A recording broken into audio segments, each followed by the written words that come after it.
Willy Walker, CEO of Walker Dunlop. First of all, I'm thrilled to be sitting down with you because I've known you for years, but I always have to do these kind of back and forth straight interviews and never get to just chat with you. So happy to have you here. Also very nervous because you have your own very excellent webcast, which I watch all the time. Huge fan. When did you start doing that? In the pandemic, Diana.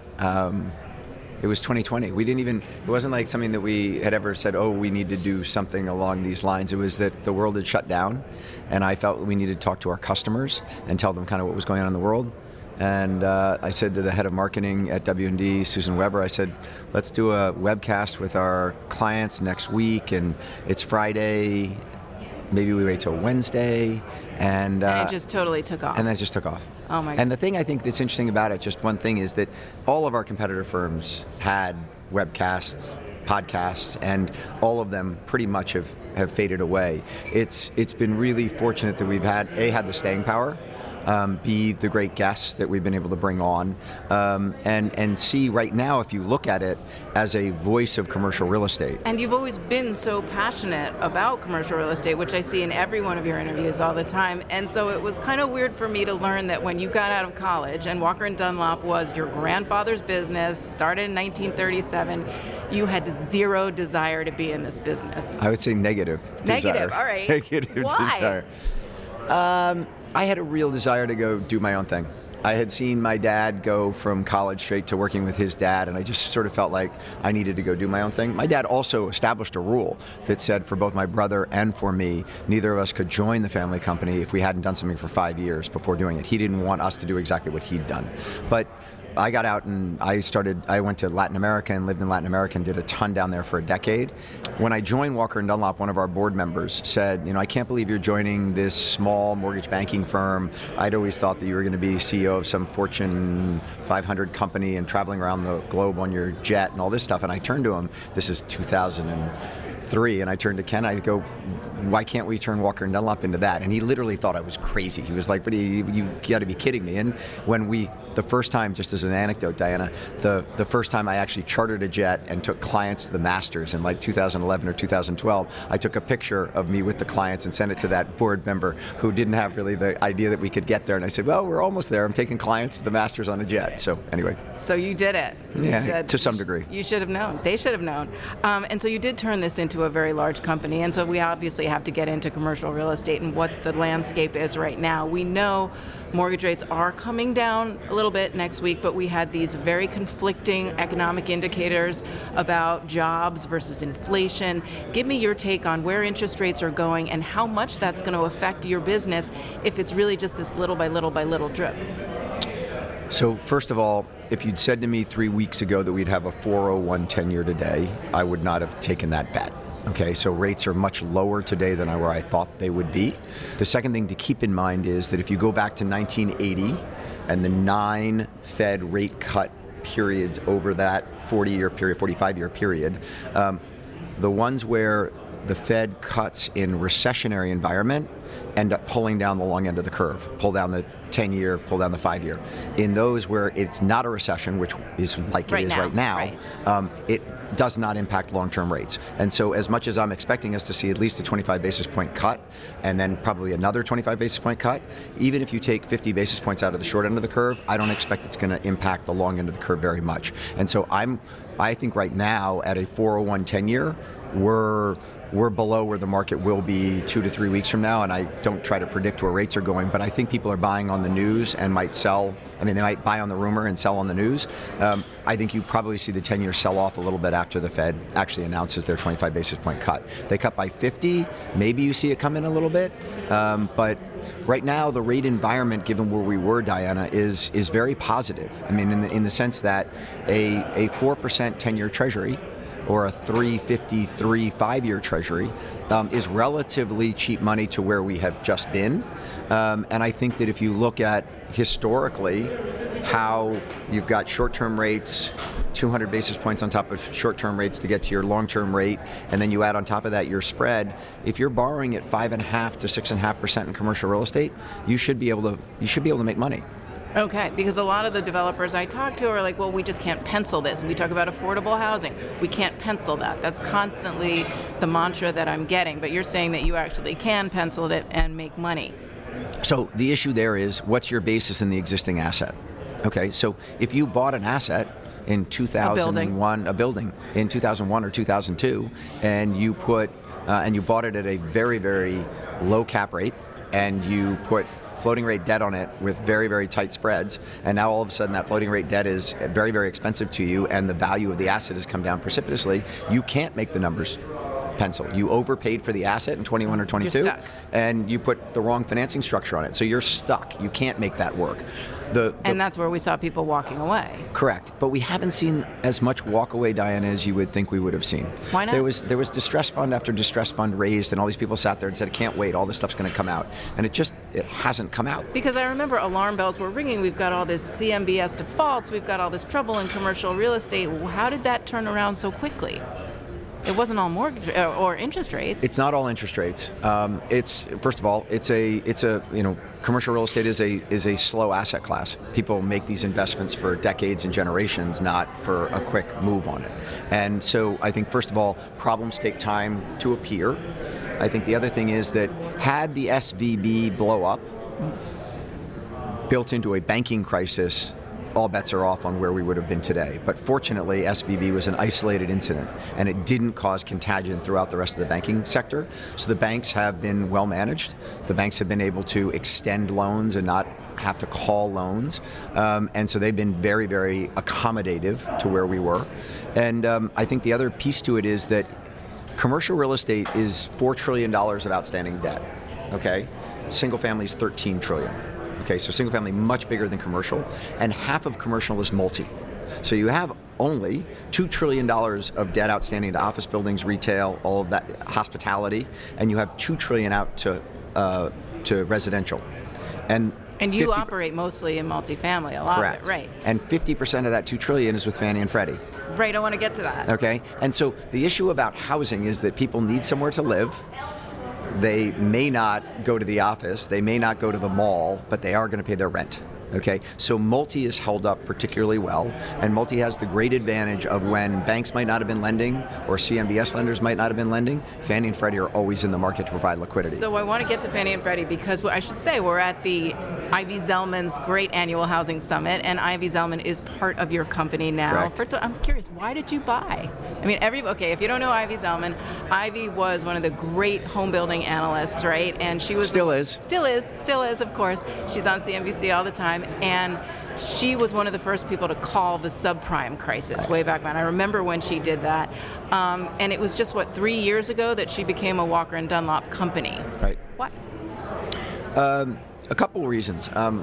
First of all, I think that insight, research, and intelligence is super important to our bankers and brokers to be relevant to their clients. Even though she's residential home building and you're mostly commercial. And that's the other piece to it is we saw Zelman as having a wonderful install base in the single family housing industry as build for rent and single family rental became a real industry over the last decade, a new asset 15 class, years. Which exactly. we dubbed it, and everybody said it was going away, but it didn't. It hasn't. It just grew. And what it's allowed to happen is that the single family world and the multifamily world have merged in the middle. There are a lot of single family players who are in the single family rental and built for rent space, and there are a lot of multifamily players who are in the single family rental and built for rent space. So and commercial, residential are all the same. Have all come together, which meant that someone like a Pulte Homes, for instance, or a Lennar, who Walker and Dunlop didn't have any real need to know in the past, now all of a sudden there was an inroad to starting to work with them as they moved into SFR, BFR, and even multi, because Lennar has investments in multi as well. And so we wanted the research. We wanted the data that comes from the research, and we've done a lot of data mining on the research that Zelman pulls. You wanted the Ivy brand, I'm sure? The Ivy brand has been fantastic to us. Ryan Marshall, who is here today, the CEO of Pulte Homes, I got to know Ryan through Ivy, and he and I are very good friends now, and so that's been amazing. So that brings together the whole Fannie Freddie picture for you as well, whether it's residential, in multifamily or single family. And Walker and Dunlop, I should say, way back when your grandpa was still doing it, was one of the first to start working with Fannie Mae, correct? So my grandfather was early on with HUD, Fannie and Freddie didn't. Well, they didn't exist yet. But Fannie existed in the 1950s. It was founded, actually, Fannie was started during the Great Depression by FDR in 1936. So actually, Fannie Mae's lifespan, you used 37 for Walker Dunlop. Fannie Mae and Walker Dunlop have almost the same lifespan. Synergies. But my father was the first one to get us in with Fannie Mae, and he got one of the first licenses to do multifamily loans with Fannie Mae back in 1988. So we have been, of all the original partners of Fannie Mae, my understanding is that Walker Dunlop is the only one who still is in existing. All the licenses that were first issued have moved from one company to the other, and they've all been acquired. We're the only one that sits with the original entity. So we know that there are going to be big changes. We just actually heard Howard Lutnick talk on CNBC about how it's going to happen, quote, sooner than later. That is either, selling off part of them, 5%, I don't know. Bill Pulte, I was actually in the office last week when he was doing an interview, and we chatted in the hallway, and he told me they're not coming out of conservatorship, which he's been kind of talking about that a little bit. Everybody's been trying to understand what that would mean. He said very specifically the two of them are not coming out of conservatorship. You're inside. I know you're inside the White House. What's happening? What is this great housing declaration of an emergency going to mean, and what's going to happen to Fannie and Freddie?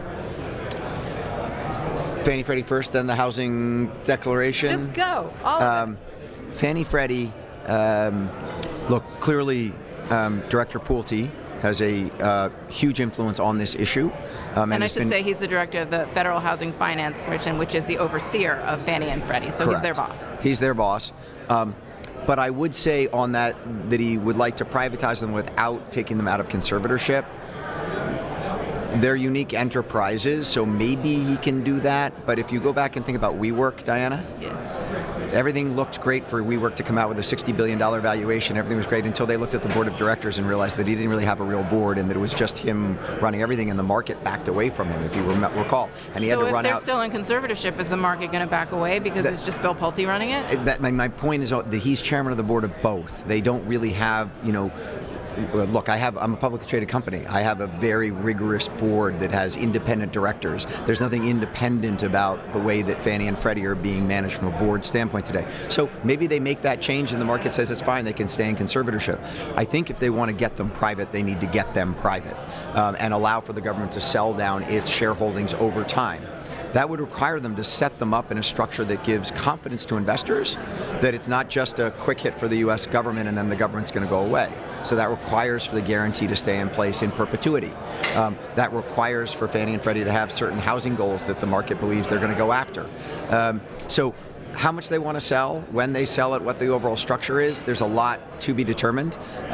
Industry trade groups have been going into Treasury this week and next week, and I'm going to Treasury next week to do a roundtable to give them some ideas on all of this. And one of the big questions about me going to Treasury next week is, it was very publicly reported that there's some friction between Treasury Secretary Bessent and FHFA Director Pulte. I think it was called "I'm going to punch you in the face," and right. I'm not going to use the F word, but... So the question there would be, who takes the lead? Who's got the pen that says this is the plan of action for Fannie and Freddie? And who determines that? Do you know if that really happened, by the way? I don't have confirmation. I've seen enough reporting on it that would lead me to believe that it did. But no, I don't have anyone who was in the room who said to me, I saw it happen and you couldn't believe it. Let's move to the housing crisis and what the declaration of emergency. Exactly. A housing emergency. Which Pulte also told me he had no idea what that meant in real terms, what that would mean for anybody in the business of housing.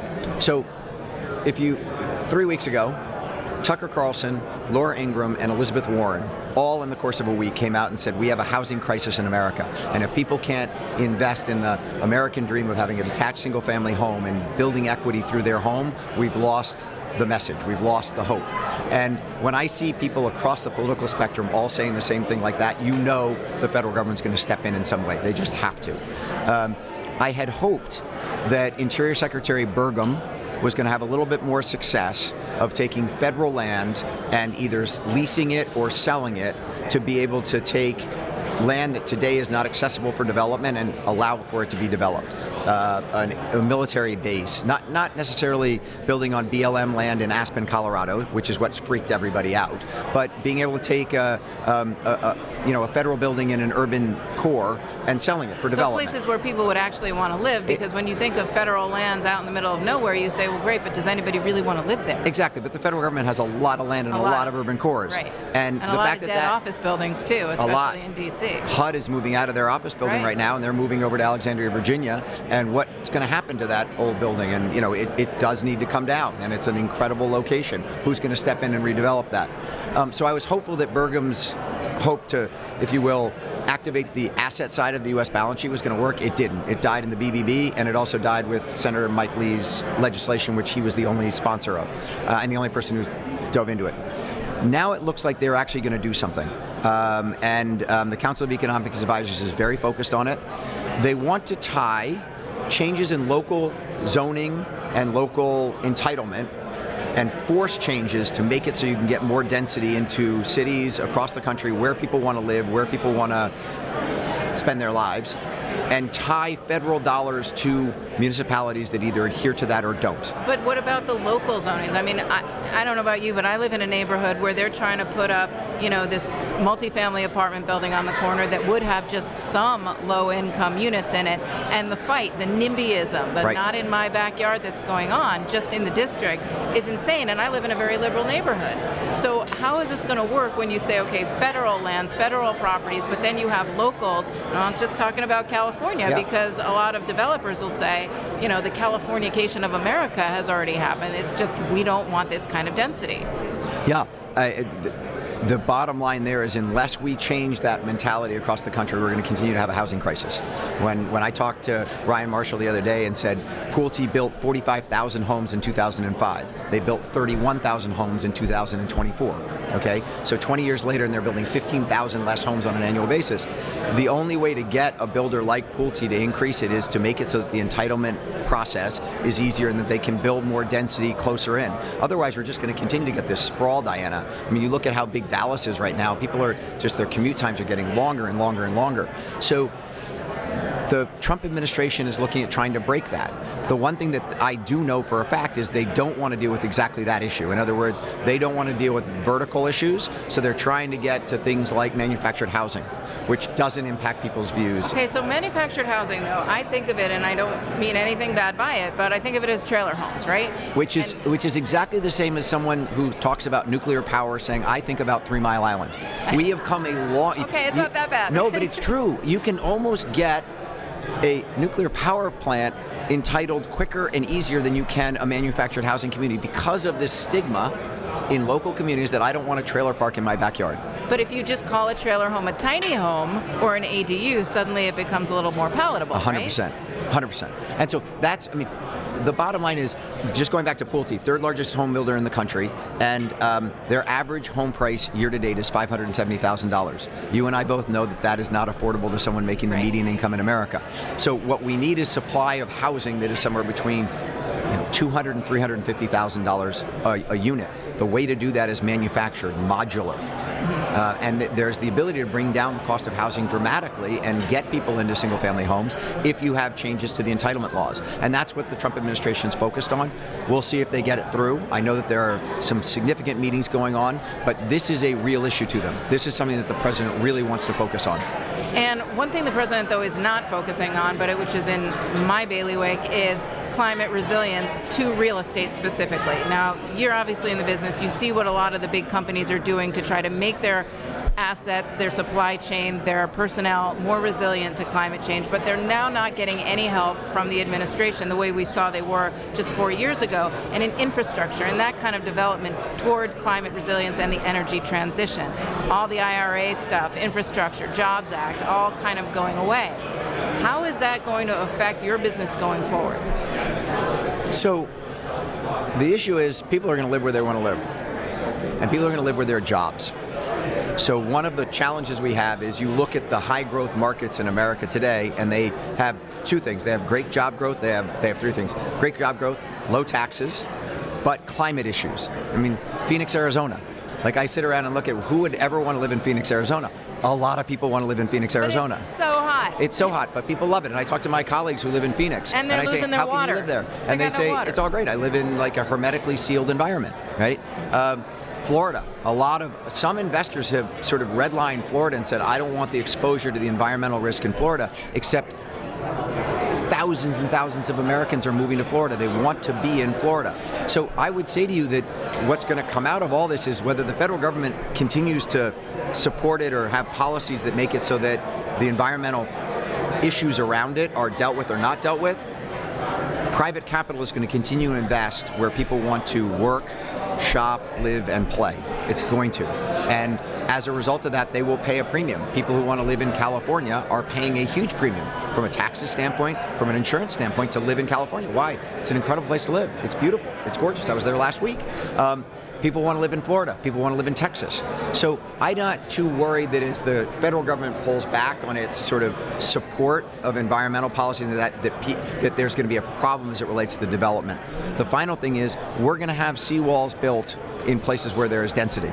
So Mobile, Alabama, not so much. Miami, Florida, New York City, we'll build seawalls. We're going to build seawalls just like they did in Europe. And so at some point... there's something you could finance, seawall financing. Yeah. That could be a big business. You know what's interesting about that, Diana, is that we're in the data center financing space, and I was asked by a friend of mine who's big in the data center space, hey, you guys are in it. And I said, yeah, but we're just trying to get our way in because like these $4 or $5 billion deals, tough for us to like have a real role in that. Guy leans across, he goes, my data center I'm building right now, $32 billion of financing. And I'm just like, $32 billion. That's not a space we're playing in right now. All right, so then I have to get to Willy Walker. Your vision for Walker and Dunlop. Wrap it up. What is the next great play in commercial real estate? So Peter Linneman, who's a legendary professor at Wharton. I watched your podcast with him. In January, I said to Peter, okay, if you had to pick one asset class to invest in right now, Peter, what would it be? And he said, okay, if you want to stay rich, multifamily. And then I said, okay, if you said stay rich, how about get rich? And he goes, office. And I was like, okay, that's interesting. And then I said, how about get poor? And he said, data centers. And I think we've seen the market kind of play out along that this year. Multifamily has stayed nice and steady, and we obviously have a huge presence there. It's to continue to grow that. Office, people who've made bets on office are really starting to see some great absorption, and you couldn't get a loan on an office building a year ago today. Today, you got an office building that needs capital, you can find it. It's a sea change in 12 months, Diana, sea change. And then on data centers, we're going to have oversupply in data centers. There's just no doubt about it. So are you getting out? No, there's you don't want to get poor? There's plenty of, we're not taking equity positions in them, we're financing them. We're getting people financing for them. Do I want to take a lot of risk on data center financing? Don't know. The other thing about it is that if you're like Blackstone and you are investing in data centers that have long-term leases with the Amazons and other big operators, you're going to be great. You're going to be great because they're long-term contracts. It's these co-located data centers that are kind of betting on lots and lots of people like Walker and Dunlop renting space in their data center. I think that's a business model that's going to be pretty challenged. We're going to have oversupply there, and people are going to get caught out in the cold, I think. No way you don't. Kramer tonight is going up to Corning to visit with Corning. If you go back and look at Corning in 2000 and what their market cap was and where it went subsequently, Corning hit a peak because everyone said fiber optics and the internet are the next thing. They completely overbuilt in fiber optics and spent the next 2 decades digging out of that hole. We will have the same thing happen in data centers in some degree. I hate to end it on a sour note, but thank you so much. Thank you, Diana.